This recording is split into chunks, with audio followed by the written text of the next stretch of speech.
Hello everyone, welcome on my channel. और जैसा कि आप देख रहे हैं कि ये मेरे पास जो है ये सीटेट का प्रीवियस ईयर पेपर है, जो कि आपका 2019 का पेपर है। ये सेकंड पेपर का है।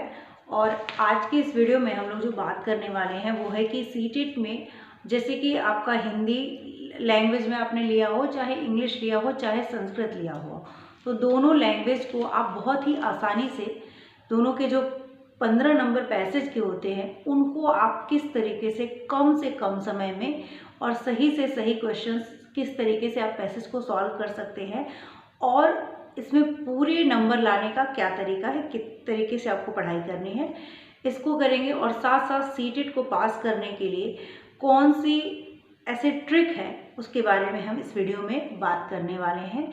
तो पूरा इस वीडियो को पूरी तरीके से देखिएगा और ये आपको बहुत हेल्प करेगा, क्योंकि अभी जो टाइम है वो बहुत कम समय बचा हुआ है। जैसे कि आप जानते हैं कि जो समय बचा हुआ है हमारे पास वो कितना बचा हुआ है, आज हो गया है, आज जब मैं वीडियो ये बना रही हूँ तो आज है 20 तारीख, ठीक है। और नेक्स्ट मंथ में आपकी एग्ज़ाम है, तो 1 महीने से कम समय बचा हुआ है। और इसी को ध्यान में रखते हुए अब आपको कुछ स्ट्रेटेजी करनी होगी कि आपको 90 मार्क्स सिक्योर करते हुए कैसे 120 की तरफ बढ़ा जाए। अगर आपने अभी तक बिल्कुल नहीं पढ़ा है तो भी आप, लैंग्वेज ऐसा सब्जेक्ट होता है जिसमें आपको बिना पढ़े सिर्फ आपको कुछ चीज़ें करनी है, और आप इस पे 30 मार्क्स का एक लैंग्वेज पेपर, दूसरा लैंग्वेज पेपर 30 मार्क्स का, यानी 60 मार्क्स आपके सिर्फ लैंग्वेज से बन जाते हैं। और आज उसी लैंग्वेज के पेपर को किस तरीके से कम समय में सॉल्व करना है, वो भी 100% सही आंसर किस तरीके से खोजने हैं, उसको हम बात करेंगे, ठीक है। क्योंकि सबसे पहला जो रूल होता है, सब कुछ पढ़ने के बाद भी सीटेट में बहुत ज़्यादा लोग फेल होते हैं, उसका कुछ कारण होता है, ठीक है। तो सबसे पहला जो कारण होता है कि क्या करते हैं लोग कि क्वेश्चन टिक करते चले जाते हैं और एक सही समय पे टिक करने के बाद भी वो लोग गोले नहीं भर पाते हैं। तो हमको अपना टाइम मैनेजमेंट का पूरा ख्याल रखना है कि हमें जितना समय मिला हुआ है उसको 5 पार्ट में डिवाइड करना है। 2.5 घंटे का पेपर है, चाहे आपका कितने घंटे का पेपर हो, उस टाइम को आपको 5 सब्जेक्ट हैं, 30 मार्क्स के 5 सब्जेक्ट हैं जिनमें आपको डिवाइड करना है टाइम। और उसी डिवीज़न में ऐसा नहीं कि सिर्फ आपको सॉल्व करना है, उसके अंदर ही आपको जो OMR शीट है उसको फिल करना है। उतने ही टाइम में आपको रोल नंबर वगैरह सब कुछ फिल करना है।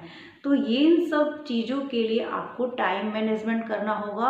और वो टाइम मैनेजमेंट आएगा कैसे?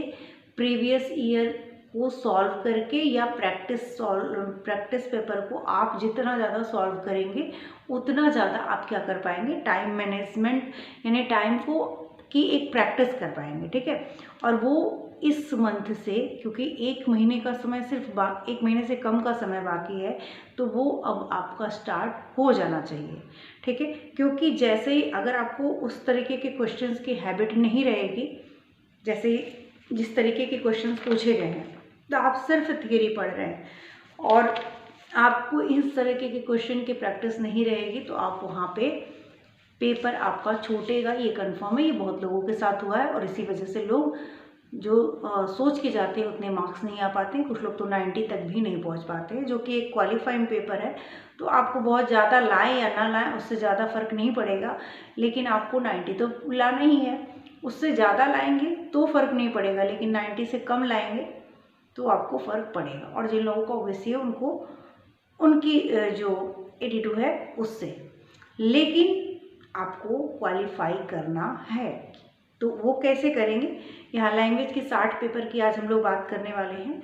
तो 60 पेपर में मैं यहाँ पे आप लोग को दिखाना चाहूँगी कि जैसे एक तो ये गलती मत करिएगा। पहली गलती जो लैंग्वेज में करते हैं लोग कि लैंग्वेज 1 में मान लीजिए मैंने हिंदी भरा है, ठीक है, और यहाँ पेपर में मेरे पास आ गया पार्ट 4 में लैंग्वेज 1 इंग्लिश, ठीक।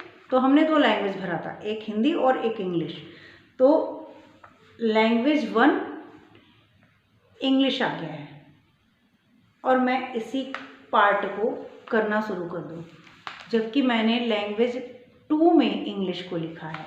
तो जैसे मैंने लैंग्वेज 1 में अगर हिंदी को लिखा है तो मैंने लैंग्वेज 1 की इंग्लिश को मैं सॉल्व नहीं करूँगी। मैं कहाँ से करूँगी? जहाँ पे लिखा होगा लैंग्वेज 1 हिंदी, ठीक है, लैंग्वेज 2 इंग्लिश, उस पार्ट को हम करेंगे। चाहे अब क्या करते हैं ना कि जैसे ही अदर सब्जेक्ट ख़त्म होते हैं और जैसे ही लैंग्वेज वाला दिखता है हिंदी या इंग्लिश, फटाफट हम उसको सॉल्व करके OMR शीट में फिल कर देते हैं। और थोड़ा सा ही आगे दे जाते हैं तो ध्यान आता है, अरे ये तो मेरा वाला हिंदी नहीं है, ये तो उनका हिंदी है जिन्होंने लैंग्वेज 2 में हिंदी भरा था। तब वहाँ जाके आप OMR शीट को तो कुछ कर नहीं सकते हैं, यानी जितने क्वेश्चन आपने सॉल्व कर लिए वो गलत हो जाते हैं और वहीं पे इंसान क्या होता है कि वो नॉन क्वालिफाइंग की तरफ बढ़ जाता है। तो इस बात का ध्यान रखना है। दूसरा, 2 तरीके हैं पैसेज को सॉल्व करने के। अब उस तरीके को मैं बताने वाली हूँ आप लोगों के साथ। तो मैं ये ओपन कर लूँ। इसमें ये सीटेट का पेपर है और इस सीटेट के पेपर में मैं दिखाने वाली हूँ आप लोगों को। जैसे यहाँ पे सोशल साइंस खत्म हुआ और उसके बाद ठीक आपका इंग्लिश का आ गया था। तो इंग्लिश वाला तो हमने, मान लीजिए कि मेरा अगर पेपर है, मैंने इंग्लिश लैंग्वेज 1 पहले दिखा इंग्लिश, तो मैं ये क्वेश्चन नहीं करूँगी क्योंकि मैंने तो लैंग्वेज 1 में हिंदी लिया हुआ है। तो मैं ढूंढूंगी कि भाई कहाँ है, ठीक है। तो मुझे यहाँ पे मिलता है, देखिएगा, दिखाई देगा, भाग 1 हिंदी।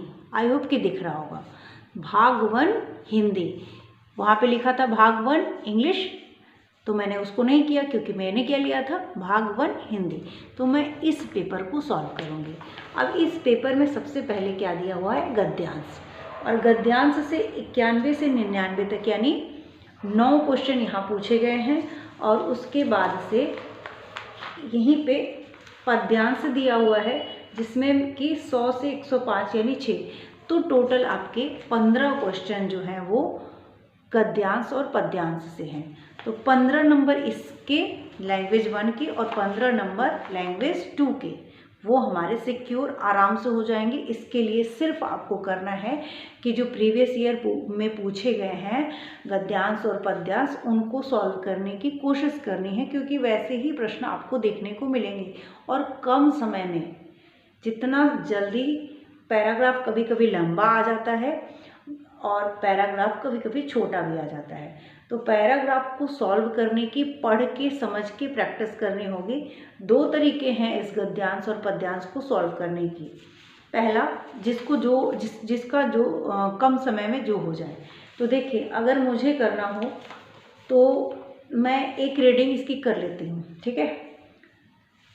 पहले तरीके से बताते हैं। पहले तरीके में क्या करेंगे, इसको पढ़ लेंगे थोड़ा सा शांत दिमाग करके, क्योंकि अब जितना आराम से पढ़ेंगे, एक ही बार में अगर अच्छे से पढ़ लेंगे तो ठीक है। और ये क्या है, लेकिन ये कब करेंगे, जब छोटा गद्यांश दिया हो, छोटा कम लाइन का, तब आप क्या करेंगे, उसको पढ़ लेंगे। लेकिन ये बहुत बड़ा है, ठीक है, और ये बहुत बड़ा है और हमारे क्वेश्चन कितने हैं, 9 हैं।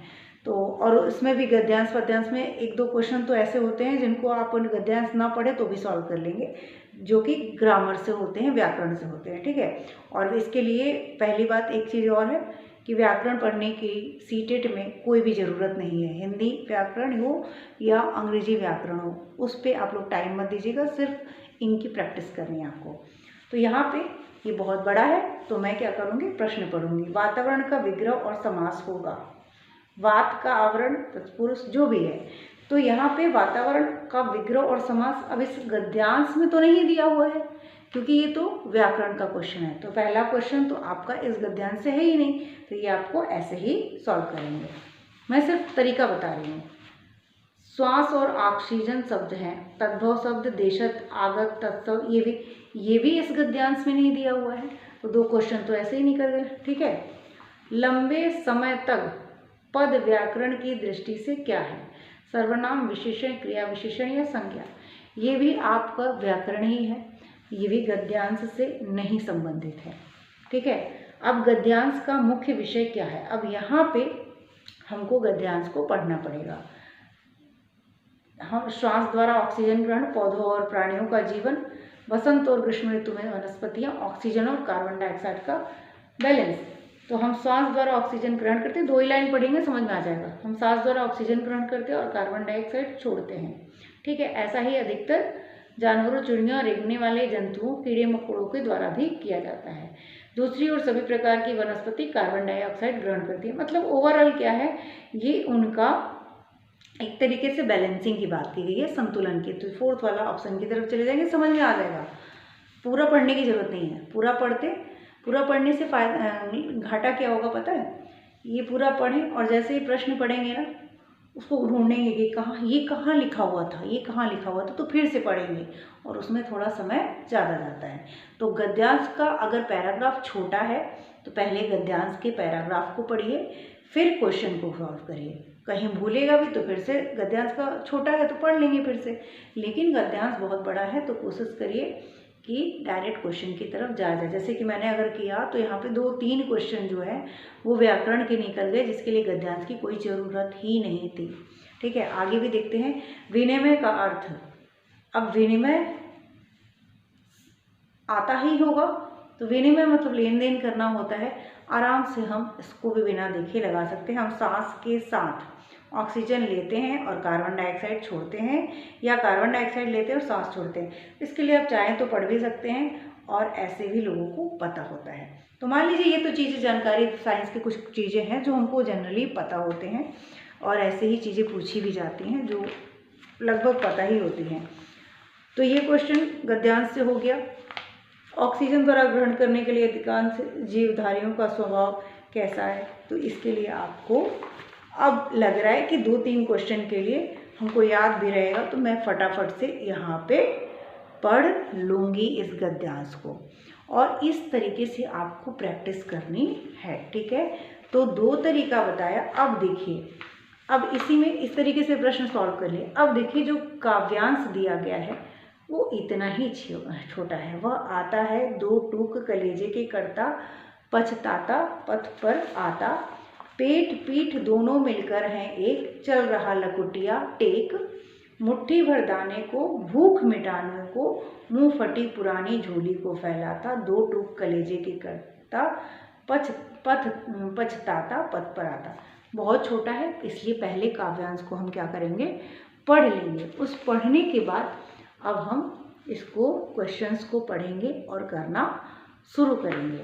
तो मेरे कहने का मतलब ये था कि अगर आपको गद्यांश और पद्यांश वाले जो 15 नंबर हैं, 15 नंबर एक लैंग्वेज के, 15 नंबर दूसरी लैंग्वेज के, दोनों यानी 30 मार्क्स को सिक्योर करना है, तो इसके लिए आपको किसी पढ़ाई की ज़रूरत नहीं है। सिर्फ करना क्या है, प्रीवियस ईयर पेपर में जितने भी गद्यांश और पद्यांश आए हुए हैं सिर्फ उनकी प्रैक्टिस करिए, और देखते देखते प्रैक्टिस करते करते आपको इतनी हैबिट बन जाएगी। कहते हैं ना कि हैबिट जब किसी चीज़ की बन जाती है तो जो काम आप पहले 1 घंटे में करते थे वो धीरे धीरे वो टाइम कम होता जाता है, कब फिर 45 मिनट और फिर आधे घंटे, और करते करते आप बहुत जल्दी काम करने, कम समय में ही उस काम को अच्छी तरीके से करने लग जाते हैं। तो इसीलिए ये समय है प्रीवियस ईयर पेपर को सॉल्व करने का, और हिंदी में आप पूरे के पूरे लैंग्वेज पेपर में टोटल बात करें पूरे के पूरे नंबर ला सकते हैं, क्योंकि इंग्लिश में हो या संस्कृत में हो, जैसे मैंने हिंदी का बताया वैसे ही इंग्लिश और संस्कृत में भी आपके गद्यांश दिए होते हैं, उसी में उसके आंसर भी होते हैं, तो वो आप बड़े ही आसानी से कर लेंगे, ठीक है। तो गद्यांश और पद्यांश से 15 नंबर करके 30 नंबर।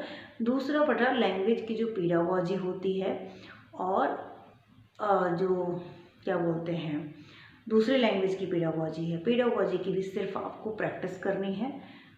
सीडीपी जो आपने पढ़ी है, या क्लास के इन्वायरमेंट बच्चों के साथ इस तरीके से बिहेव करना चाहिए, सिर्फ आपने अगर एनसीएफ पढ़ लिया, ठीक है, तो वहाँ से बहुत ज़्यादा आइडिया मिल जाता है कि बच्चे ही इम्पोर्टेंट है, बच्चे सब कुछ हैं, और हमें एक तरीके से जो शिक्षा है वो बच्चों के लिए है, शिक्षक जो है वो पूरी तरीके से बच्चा केंद्र बिंदु है। सेंटर पॉइंट क्या है? हमारा बच्चा है। तो हमारा जो पाठ्यक्रम बनेगा वो बच्चे के लिए बनेगा, ठीक है।